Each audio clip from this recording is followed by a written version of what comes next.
Olha, teve uma época, e nem faz tanto tempo assim, que escolher uma lâmpada era uma das coisas mais fáceis do mundo. Mas, né, essa simplicidade ficou para trás. Hoje, a gente vai decodificar essa nova e, vamos ser sinceros, complexa linguagem da iluminação. Pois é, essa frase diz tudo. Iluminar um cômodo era instintivo. A gente olhava para o bocal lá no teto e já sabia exatamente o que fazer. Não precisava ler um manual de instruções nem nada disso. A lógica era muito direta. A gente falava em watts, mas na cabeça o que a gente pensava era em brilho. Quanto mais watts, mais forte a luz. Simples, né? Era um filamento que esquentava, brilhava e pronto. O que estava na caixinha era exatamente o que a gente via em casa. Essa é a grande pergunta, né? Como é que a gente saiu dessa clareza toda para esse labirinto de termos técnicos que hoje deixa a gente completamente paralisado no corredor do supermercado olhando para aquela prateleira infinita de lâmpadas? Aí vieram os LEDs. Chegaram com a promessa de salvar o planeta, de diminuir a conta de luz, e olha, eles cumprem isso, viu?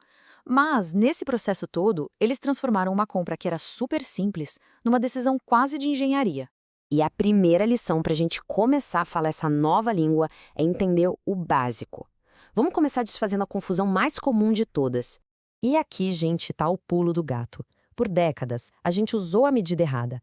Watts medem consumo. É o quanto a lâmpada bebe de energia, sabe? Reflete no custo da conta de luz.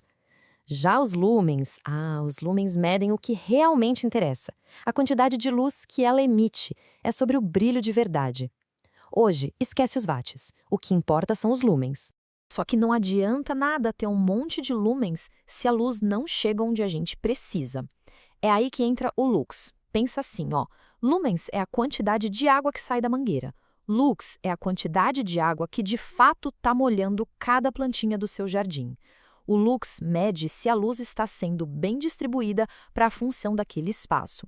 E esse slide aqui mostra isso direitinho. Uma sala de estar, que é um lugar para relaxar, pede uns 100, 150 lux. Agora, uma cozinha, onde a gente está mexendo com faca, com comida, precisa de mais luz, né? Algo entre 200 e 300 lux.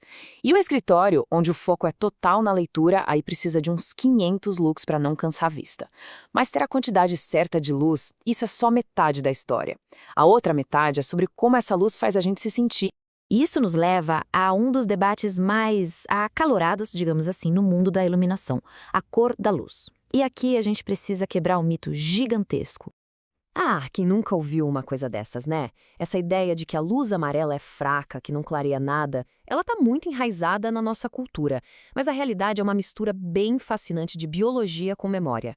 A verdade é que isso é pura biologia pregando uma peça na gente. A luz mais fria, mais azulada, ela inibe a melatonina, que é o hormônio do sono.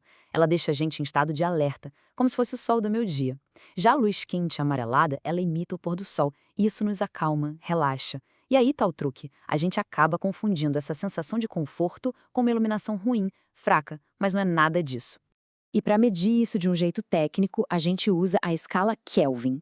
Pensa nela como um guia. Luz quente, ali por volta de 2.700 Kelvin, é perfeita para áreas de descanso, para o quarto, para a sala. A neutra, lá pelos 4.000 Kelvin, é ótima para a cozinha, para o banheiro. E a luz fria, acima de 6.000 Kelvin, essa a gente deixa para a garagem, para a lavanderia, sabe? Beleza, então a gente já falou de quantidade e de cor. Agora, vamos ver como essa luz é entregue no espaço. Qual a forma dela? E aqui a gente vê a diferença na prática. De um lado, tem a luz difusa, tipo de um plafond, que dá aquele banho de luz geral, deixa tudo iluminado por igual. Do outro, a luz direcional de um spot, que cria drama, que destaca um quadro na parede, uma planta, que brinca com luz e sombra. E por falar em spots, no reino dos spots existe a famosa lâmpada de Croica. Só que tem uma história muito curiosa aí que, olha, o mercado esconde bem direitinho. E a história por trás disso é o mais interessante. O tal do tratamento de Croico foi criado lá na época das lâmpadas halógenas. A função dele era jogar o calor para trás, para não estragar um quadro, por exemplo. Só que o LED, ele simplesmente não esquenta para frente. Ou seja, esse tratamento não serve para nada no LED. Mas o nome soava chique, soava tecnológico e o marketing, claro, manteve.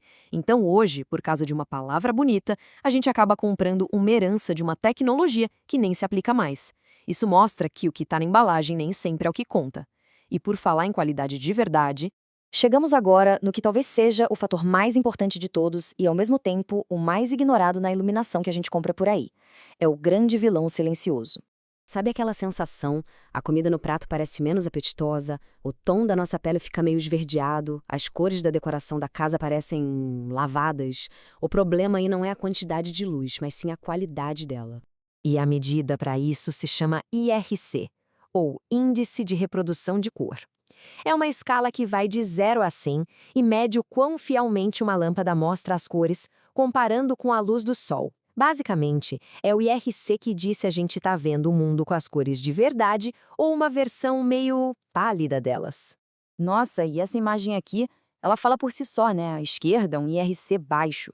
As maçãs parecem até meio doentes, a cor do tecido está sem vida. Agora, olha à direita, com o IRC alto. As cores explodem, ficam vibrantes, naturais. A diferença é absurda. E por que isso acontece? É simples. Os LEDs mais baratos economizam nos componentes que reproduzem todas as cores do espectro, principalmente os tons de vermelho. Então, para trazer o mundo de volta às suas cores verdadeiras, o segredo é procurar por um IRC acima de 90. É isso que faz a diferença entre apenas ver o mundo e ver o mundo de verdade. Ufa! Ok, já passamos por quantidade, cor, forma e qualidade da luz. Agora, a pergunta de $1 milhão. Como é que a gente usa tudo isso na prática? Vamos transformar tudo num guia rápido.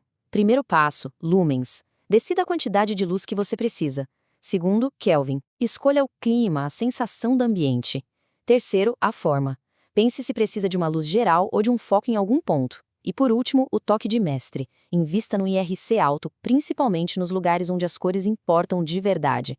Na cozinha, no closet, na sala de estar. No final das contas, entender essa nova linguagem devolve o poder pra gente. Iluminar deixa de ser só um ato técnico e volta a ser o que sempre deveria ter sido. Uma forma de projetar como a gente quer se sentir dentro da nossa própria casa.